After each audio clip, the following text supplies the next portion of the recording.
Match nul, 3 buts partout au Parc des Princes hier soir entre le Paris Saint-Germain et le Havre. Le Paris Saint-Germain, avant son match contre Dortmund, ne se rassure pas vraiment, mais il y a quand même cette haine de la défaite. On n'accepte pas la défaite avec Enrique, même quand on est mené 3 buts à 1. Nono est avec nous, salut Nono. Salut Sacha. Alors je sais ce que tu vas dire, je sais ce que tout le monde va dire. Équipe remaniée, équipe B, équipe C, c'est normal, faut pas leur en vouloir.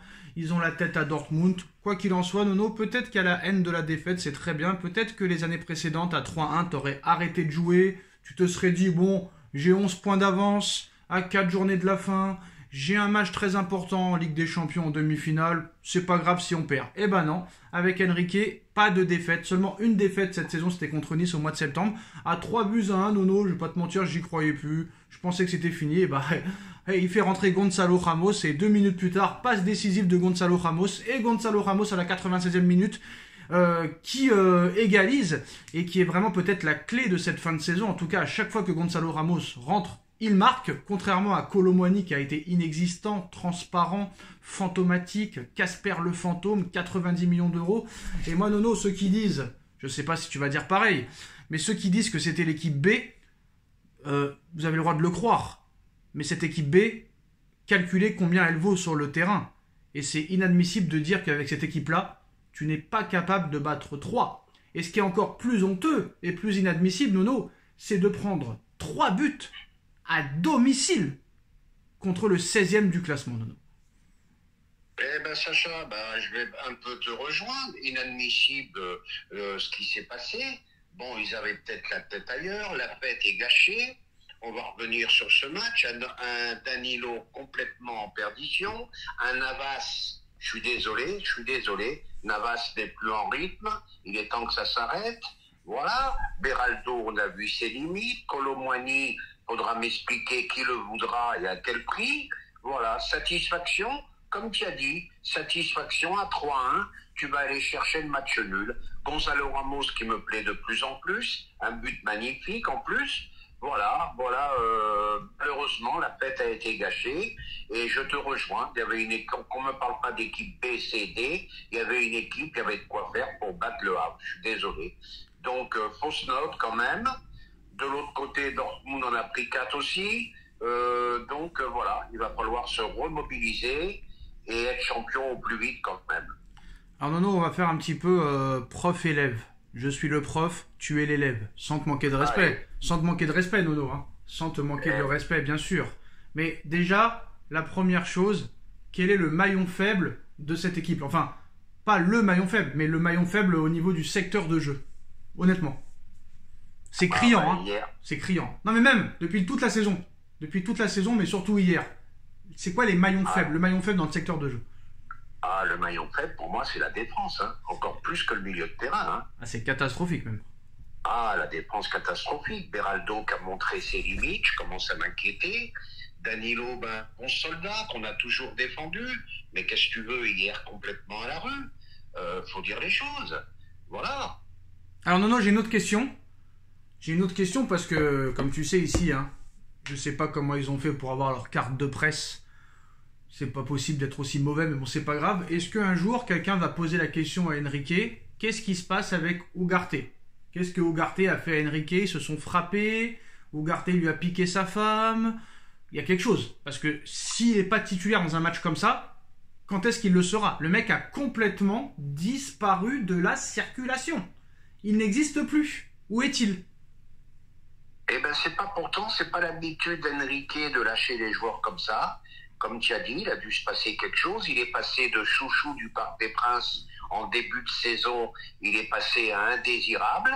Là, je vais te dire honnêtement, là, je sais pas, je peux pas te répondre, je sais pas ce qui s'est passé. Ce serait bien que les journalistes un jour fassent leur boulot et leur boulot c'est d'enquêter, non? Donc faudrait peut-être un peu enquêter ou au moins poser la question parce que Mbappé pendant les 45 minutes de conférence de presse, c'est saoulant. Par exemple là, le dossier Ugarte, il est intéressant. Pourquoi le mec n'est plus là? 60 millions d'euros. En plus, un joueur acheté à ce prix-là, 60 millions d'euros, comme je t'ai dit, il passe de chouchou à indésirable. Mais pourquoi? Même pas, quand il rentre en jeu, c'est à la 80e. Hier, je comprends pas ce qui se passe avec Ugarte. Et pourquoi les médias posent pas la question à Enrique de savoir pourquoi le mec... bah oui, mais c'est leur boulot. C'est leur D'accord. boulot, Sacha. Bon, on est d'accord on est d'accord pour dire que je vais te donner une deuxième question, Nono, on va voir si tu vas répondre. Honnêtement, pourquoi jouer Dortmund est plus facile que de jouer Clermont ou Le Havre? Parce que Dortmund, ça va quand même ouvrir le jeu. Hier, tu as quand même eu un bloc très bas. Tu as eu une possession de balle inimaginable. Je pense que contre Dortmund, tu auras moins de possession. C'est une équipe qui ouvre le jeu, c'est une équipe offensive. Et c'est pour ça que c'est plus facile. C'est très très dur contre un bloc bas très très regroupé. C'est dur contre n'importe qui. On l'a vu même pour le Real en Liga. C'est des 1-0 à l'arraché à la 86e. Voilà, c'est très dur contre un bloc bas. Donc une équipe offensive comme Dortmund, je pense que ça nous convient mieux. Donc ça veut dire qu'est-ce qui va se passer, c'est que le PSG va passer Dortmund et va perdre contre le Real Madrid en finale. Et c'est ça que j'ai peur, parce que je pense que si on va en finale, je dis bien si on va en finale, le Real peut nous laisser la balle et on peut se faire piquer en contre. Non mais le Real va te passer la balle. Parce que déjà, Carlo Ancelotti, il est très content des trois qualifiés. Le Bayern, le Paris Saint-Germain, le Dortmund. Parce que le Bayern, le PSG et Dortmund, c'est trois équipes qui ont la possession, c'est trois équipes qui attaquent. Lui, c'est pas son cas, c'est un jeu de contre, ça l'a toujours été. Donc lui, là, il est aux anges.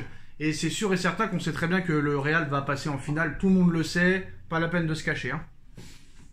Eh ben, Enrique d'être malin. Si par bonheur on arrive en finale, Enrique d'être malin. Pour une fois, comme a fait Guardiola une fois, eh ben, tu mets tes convictions sur le côté et tu leur laisses le ballon. Et on verra ce qu'ils font, et c'est nous qu'on les pique en contre. Alors moi, Nono, moi aussi, je veux parler de quelque chose, parce que j'ai oublié d'en parler dans mon débrief, malheureusement. Je sais pas pourquoi j'ai oublié d'en parler, mais j'en reparlerai en espérant qu'il soit bon. Comme ça, j'aurai pas besoin d'en reparler. C'est Warren Zaïre-Emery qui ne met plus un pied devant l'autre. Je suis désolé, c'est pas sa passe décisive hier sur le but de Barcola qui va changer quelque chose. Si on est vraiment objectif, le mec depuis le mois de février, on va dire, enfin depuis son retour de blessure. Je sais pas s'il est revenu trop vite, mais depuis son retour de blessure, le gars ne met plus un pied devant l'autre. Et je me posais la question pourquoi au match aller contre le Barça, il l'a pas mis titulaire. Je commence peut-être à avoir un début de réponse. Mais même contre le Barça, même contre la Real Sociedad, pour moi, il n'a pas été bon. C'est vraiment Vitinha qui est phénoménal au milieu de terrain. Mais pour moi, Warren, maintenant, pour moi, il m'impressionne plus du tout. Il m'a impressionné du mois d'août au mois de janvier, on va dire. Mais là, depuis le mois de février, il ne met plus un pied devant l'autre. Il n'arrive plus à réussir un tacle. Il récupère plus un ballon. Il n'arrive plus à faire une passe. Honnêtement, si vous regardez les matchs en entier, c'est vraiment la vérité. Eh ben écoute, je ne serai pas aussi sévère que toi, mais il est vrai qu'il est beaucoup moins bien qu'en début de saison.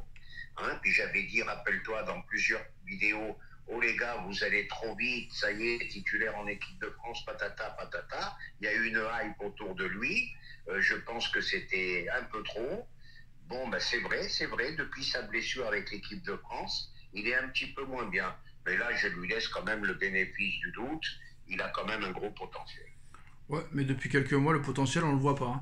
En tout cas, Nono, voilà, 3 buts partout. Bon, maintenant, c'est contre Dortmund. Dortmund qui en a pris 4 contre Leipzig. Là, ils auront plus rien à perdre, donc ils vont jouer le match de leur vie. Leur intensité va être incroyable devant un stade en folie, le mur jaune. Est-ce que ça va être très compliqué pour le Paris Saint-Germain? Est-ce que ça va être plus compliqué que la 6e journée quand on a été chez eux au mois de décembre? Je sais pas, les deux équipes sont beaucoup mieux. Bon, comme tu as dit, le mur jaune, 70 000 spectateurs en peu. Attention, il va falloir un très très bon pari qui mette tous les ingrédients. Et malgré tout, je reste quand même optimiste. Par contre, je vois une chance que du côté du PSG, je vois une chance qu'il n'y a pas eu les années précédentes. Déjà les blessures, aucun blessé à retenir. Hier, tu perds 3-1, tu reviens 3-3. Contre Clermont, tu perds 1-0, tu reviens 1 partout. Tu perds le match aller contre le Barça, tu gagnes le retour. Tu tombes contre la Real Sociedad en 8e alors que tu es 2e des poules. Il y a 7 chances sur 8 que tu tombes sur un lourd. Tu tombes sur l'équipe la plus faible des premiers qui en plus de ça est décimée au niveau des blessures, qui est catastrophique en championnat. En poule, tu es dans la poule de la mort. Parce que tout le monde disait que c'était pas la poule de la mort, Nono. Mais quand même, c'est pas la poule de la mort, mais le PSG et les Dortmund sont en demi-finale, Nono. Donc pour moi, c'était la poule de la mort. Contre Newcastle, tu es sur le point de te faire éliminer. Il y a un penalty qui tombe du ciel à la 96e minute. Là, contre Dortmund, Matthew Muls, normalement forfait. Sébastien Haller, forfait. Est-ce que c'est vraiment la chance du PSG là cette année? Ah, ben, je pense que c'est vraiment une année où il faut aller la chercher.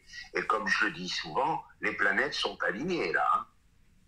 Donc voilà, rendez-vous mercredi pour ce match. Il y aura d'abord Bayern-Real Madrid mardi soir. Dites-nous en commentaire ce que vous en pensez, comment vous sentez le match contre Dortmund. Après le match nul contre le Havre, 3 buts partout. On like, on partage, on s'abonne et on se retrouve très vite pour une nouvelle vidéo. Merci Nono, merci à tous. Tchuss. Merci Sacha, tchuss.